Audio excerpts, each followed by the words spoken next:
Hello and welcome to the Culture Compute Podcast, Learning in the Digital Age. I am your host, Saiga Tupali, coming to you from the vibrant campus of the University of Massachusetts Amherst. As a learning scientist here at the College of Education, I am absolutely thrilled to be your guide through the fascinating intersection of culture, technology, and learning.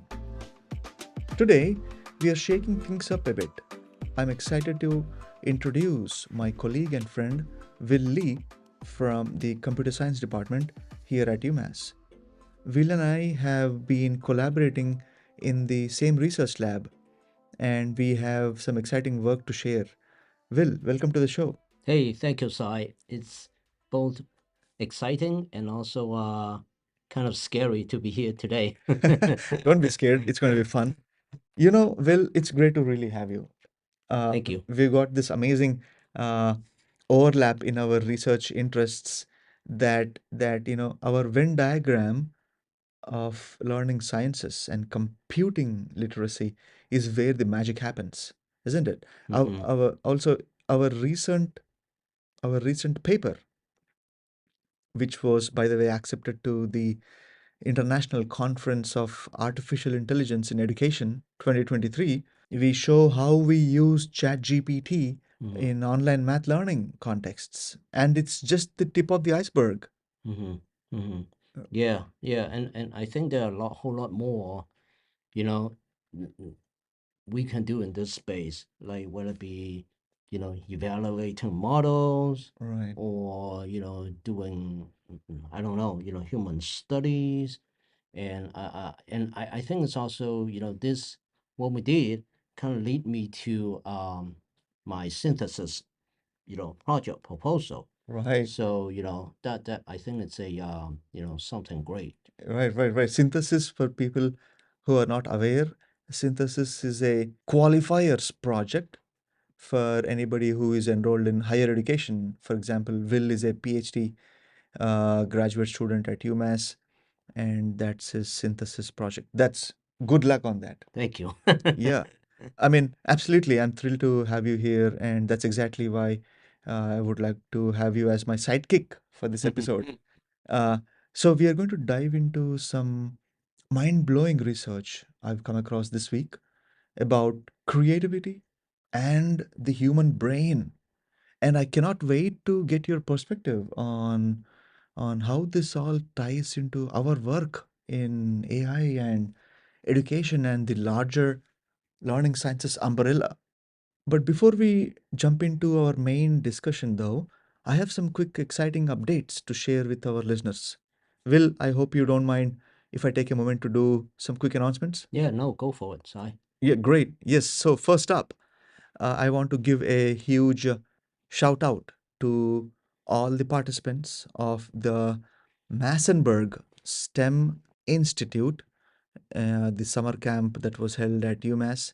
So imagine this, a group of bright, enthusiastic 10th graders spending up to 15 days on our campus, immersing themselves in the world of STEM, science, technology, engineering, and math. That was not just any summer. It's a completely free, fully funded pre-college program for future STEM leaders, especially from underserved communities from New Jersey and Massachusetts. Now, here is where it gets really exciting. These students were not just sitting in lectures, they were hands on with something called wearable learning. Like, you know how you wear a watch, wearable. This is this is a cool blend of computing and programming through educational game design. But here is the kicker.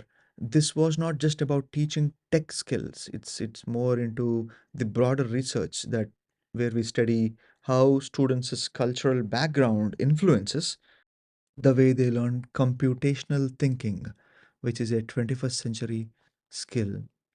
But nevertheless, I want to give a massive shout out to all the participants. Your dedication, your creativity, it was truly inspiring. And guess what? I think this is just the beginning. In future episodes, I will be sharing more about the results of the study and how it is shaping our understanding of culture and learning in the tech world. So stay tuned, there is so much more to come. All right, Will, now that's what we have got for our listeners up to speed. And are you ready to dive into today's fascinating research on You the bet. Yes, let's do it. fantastic? Let's get started.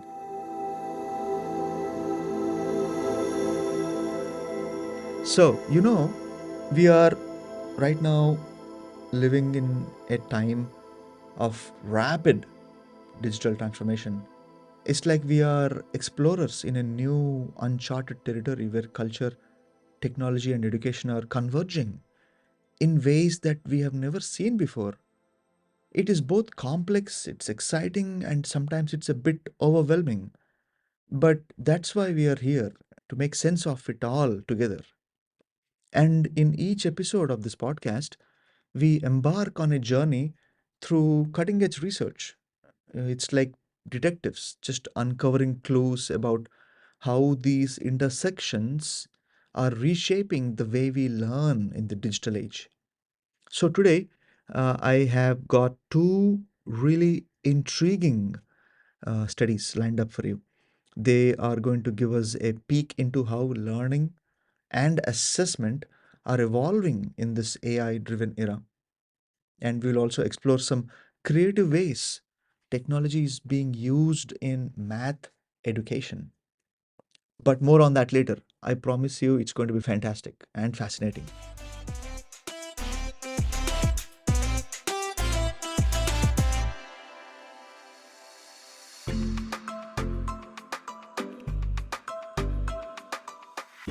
First, let's talk about something that has been on everybody's minds lately: AI in education. Professor Tori Trust from our College of Education has put together this really thoughtful AI syllabus policy statement. Think of this as a guide for educators or tutors for navigating the tricky waters of AI in your classrooms. You know how AI is everywhere now? Well, this policy statement is like a roadmap. It helps us figure out what's okay and what's not when it comes to using AI tools in your coursework. For example, it's cool to use AI. You can use it to brainstorm ideas or polish up your writing. But it's a big no no to have AI do your entire assignment or create your whole presentation. That's plagiarism. I'm actually using a version of this policy in my own writing course this fall. It's super helpful for us teachers trying to figure out how to deal with AI in our classrooms. And hey, if you are curious about this, I will also pop the link of the full policy in the show notes. So, whether you are a teacher or a student, it is definitely worth a read.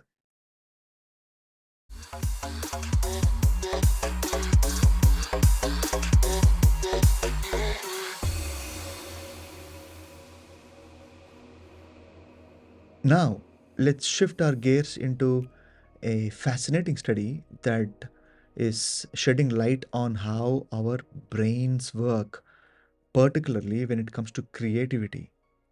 So, this research is originally led by Assistant Professor of Neurosurgery Ben Shafty from the University of Utah Health. And in this research, they're giving us unprecedented insights into the neural basis of the creative thought. You know how sometimes the solution to a tough problem just hits you out of the blue, and when you're thinking about something entirely different?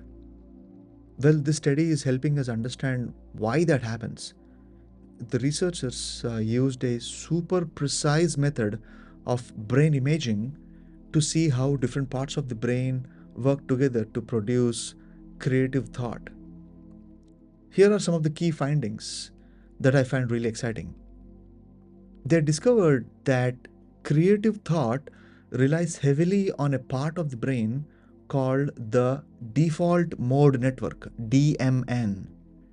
This network is typically active when we are daydreaming or meditating, essentially when we are in a state of internal focus. So during these creative tasks, the DMN lights up first, then synchronizes with other regions involved in the complex problem solving and decision making. It's like the DMN is the spark of creativity, and then other parts of the brain join in to evaluate and refine the ideas. The study even showed that temporarily dampening activity in certain parts of the DMN made people less creative in their thinking. Interesting. This suggests that DMN is not just associated with creativity, it's actually necessary for it. Any thoughts on this, Will? I thought it's interesting. I never heard about this default mode network before DMN. It almost sounds like something very similar to a neural network. Right, that's what I thought. Yes, yes. Isn't neural networks like very closely aligned with human neural networks? Right, right. Right. It's yeah. Especially when you're talking about sparking one area to another, it's almost like a neural network. Connection. Right, sending signal from Right. one layer to the next layer to the next layer and so on. That's So, true. Interesting. The default mode network, in one way, according to us, is also behaving like a neural network, mm-hmm, connecting between various nodes and mm-hmm, mm-hmm, sending out synapses, mm-hmm, mm-hmm, stuff like that. I'm not an expert on that. mm-hmm, mm-hmm. But now, this is why we think it is important for education and technology. Here are some potential exciting possibilities we wrote down. Basically, understanding the brain's creative processes is going to help us design better learning environments and technologies that can be tailored to foster creativity. Imagine apps, educational apps, or VR headsets or VR experiences that are designed to engage this default mode network in ways that spark creative thought. That's going to be amazing, Mm-hmm. right? Mm-hmm. This research could also lead to new ways of assessing creativity, and that basically can go beyond the traditional methods of assessing creativity. Instead of just looking at the output, we might be able to actually measure the creative process in the brain. I'm looking forward to that.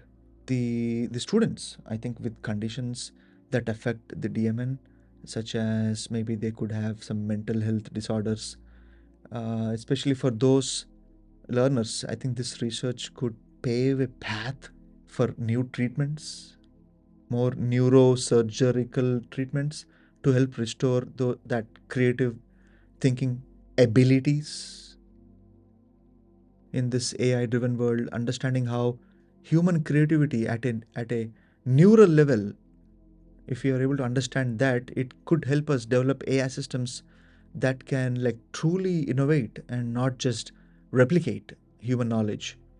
I think that's where we are heading with the AGI, which is artificial general intelligence. We have to wait and see what happens there.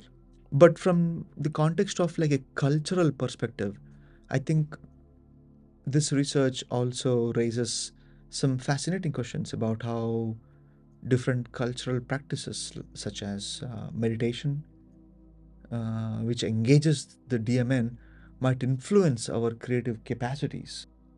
Any thoughts on this? I kind of like actually one of the points that you brought up about the second point. You was talking about new ways to assessing creativity, not just the output, but actually in between. I think that's a lot of what researchers are doing today to understand all the whether it be language model or machine learning, the black box. Right, So what is it doing, within inside the black box? What is right, right, happening?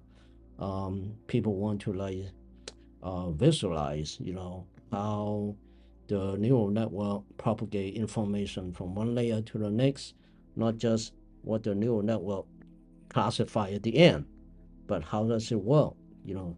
And right. I think this second point you brought up is fit into that really well. Right, right, right. The black box concept. Our Yeah. human brain, the gray matter they call Mm-hmm. it, right, Mm-hmm. is in one way is a black box. Yeah. Yeah. A lot of billions and billions of neurons interact for me to be able to talk now. Mm-hmm.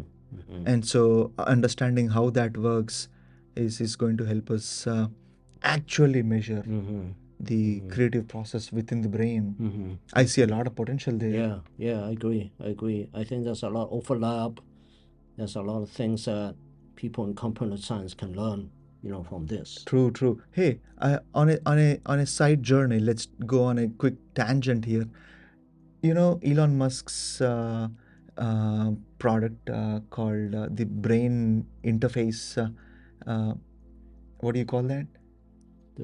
Is it like Let me Google. It's called brain chip implant, right? And it's called Neuralink.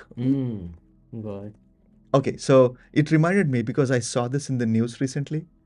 So Neuralink, Mm, very smart name, mm, smartly named, is essentially a brain computer interface. So instead of you plugging in your USB drive into a computer, think of a really small electrical device that can talk directly to your brain and provide instructions, you see. And I believe this instrument, which runs on a brain computer interface, BCI, uh, has some potential there. Don't really know how you feel about having a real machine, electric machine inside your brain that's the size of a little button, sweater button.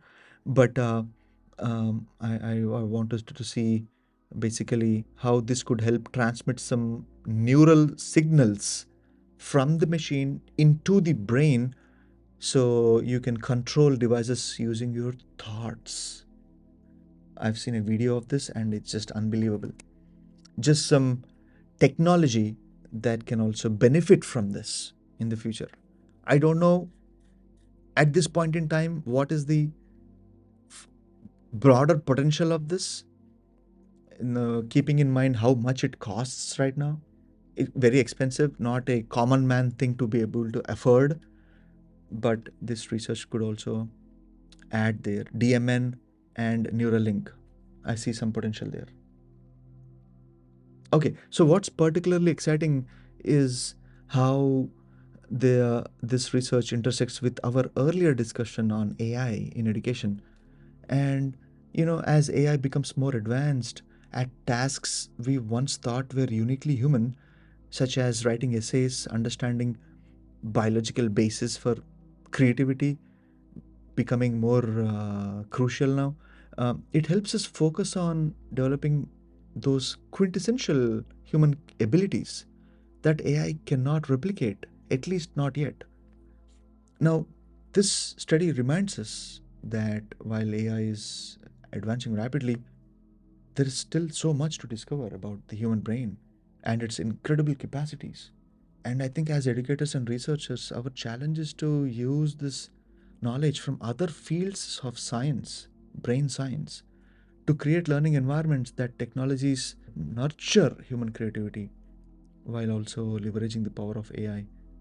It's like about finding that sweet spot where technology enhances rather than replaces our unique human abilities. Now let's dive into our second paper, which explores an innovative approach to mathematics education using technology.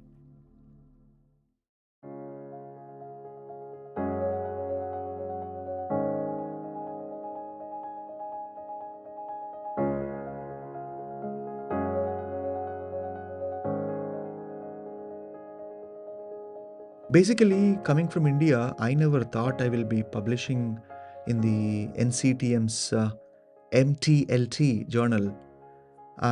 These are mouthful acronyms, but I'll expand them in just 1 second.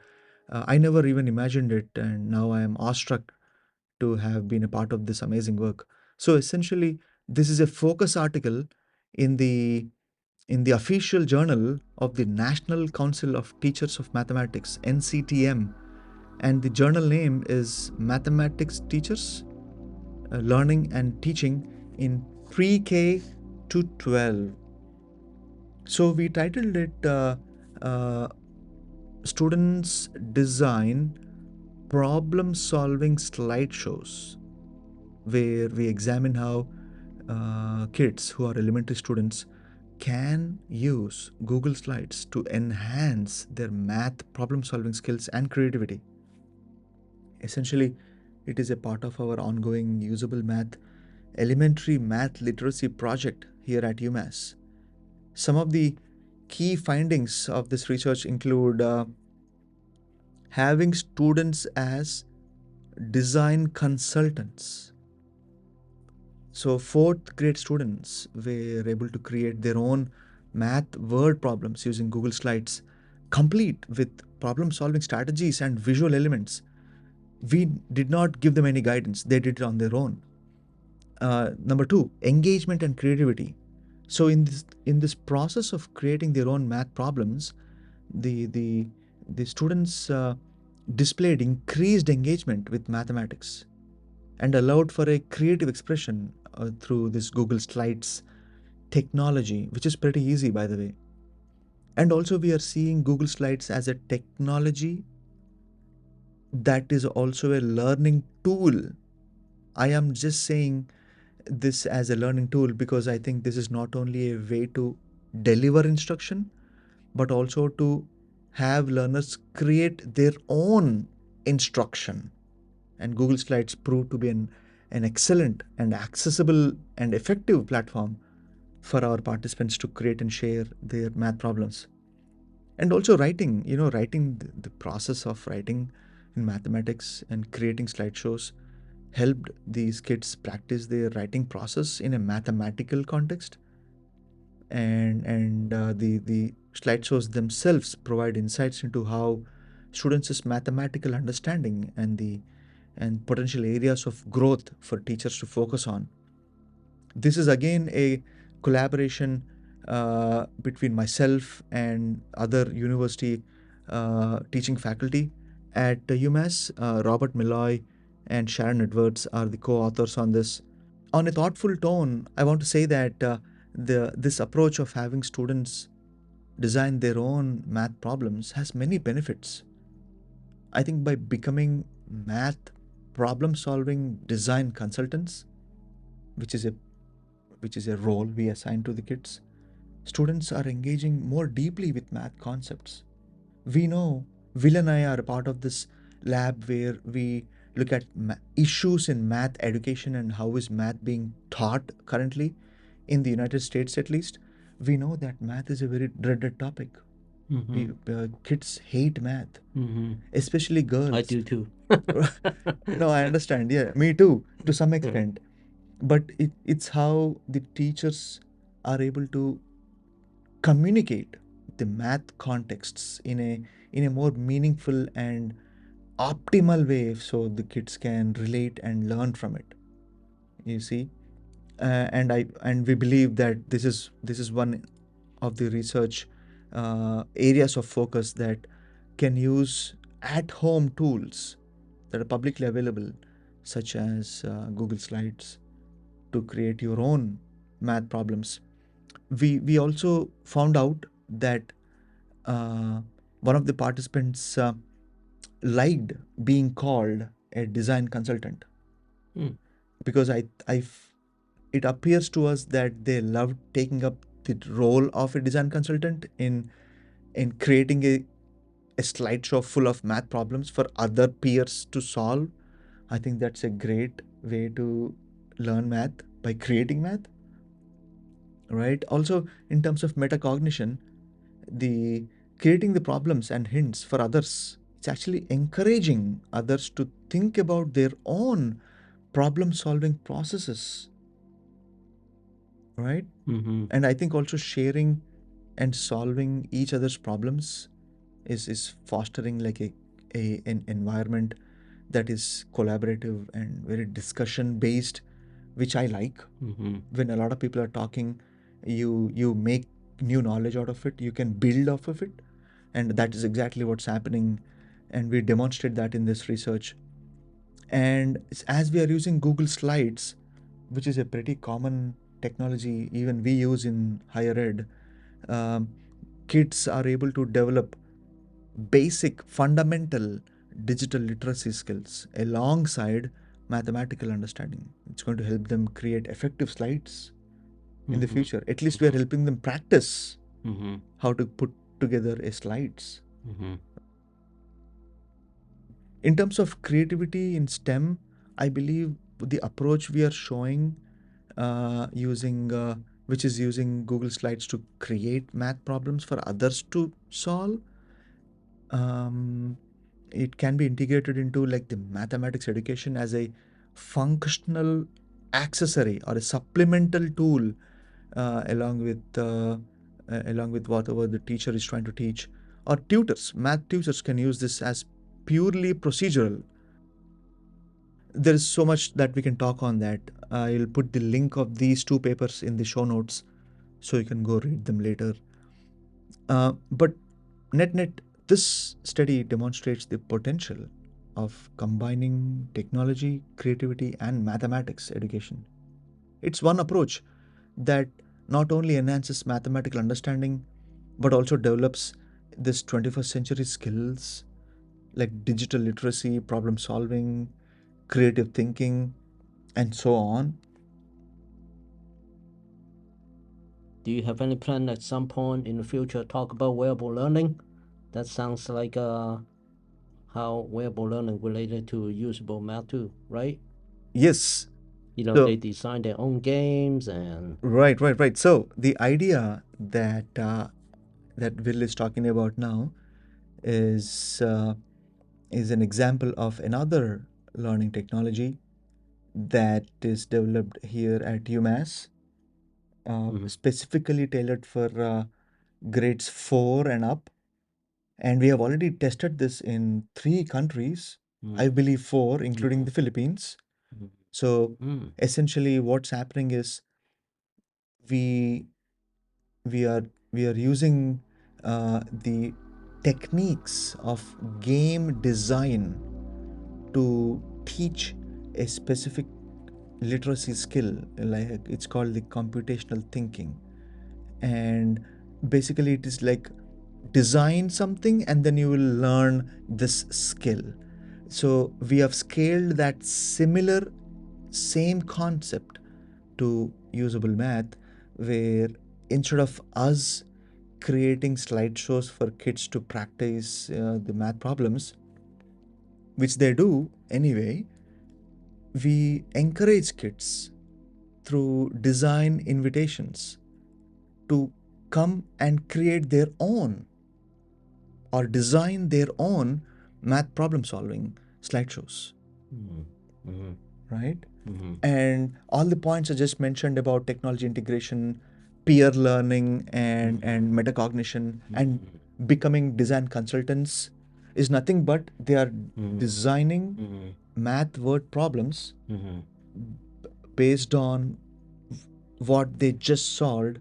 And this time they also include hints, they include emojis of cats, and it's all funny stuff. Mm-hmm. I've seen a game that is fully immersed with basketball. Apparently, the kid who made that problem is a basketball fan, and it has a lot of emojis on it of Stephen Curry.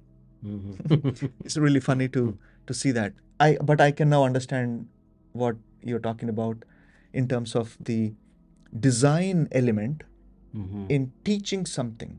It's like learn by doing, Yeah, you learn by playing. learn by playing. Yeah, Yes, yeah. and here learn by designing. Mm-hmm. Mm-hmm.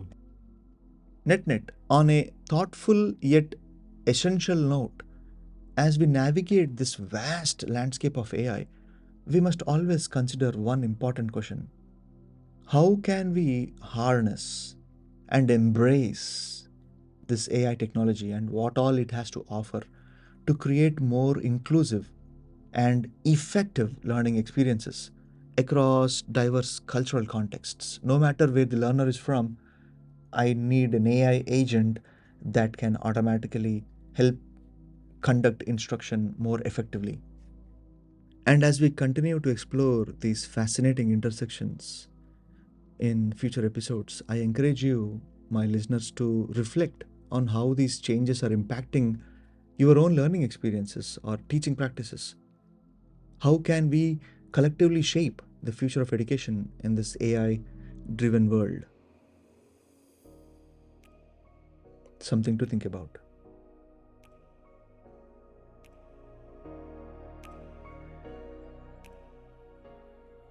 The Culture Compute podcast, Learning in the Digital Age, is produced from my lab in Amherst, Massachusetts, in the United States. I'm Sai Gadupali, your host and the producer. The episode's theme music was composed by Liborio Conti, whose free smooth tunes I use to provide a story like sound direction in my episodes. A special thanks to Will for joining me as a sidekick in this episode. Will is going to be back in many more episodes in the future. You can find this and the future episodes by subscribing to the Culture Compute podcast wherever you get your podcasts. If you have a question or would you like to suggest a topic or just want to reach out, you can email me in the show notes. You can also email me your voice memo of you asking your question, and you might get your voice heard on air. This podcast only reviews open access articles in an attempt to promote open science. Thanks for joining me.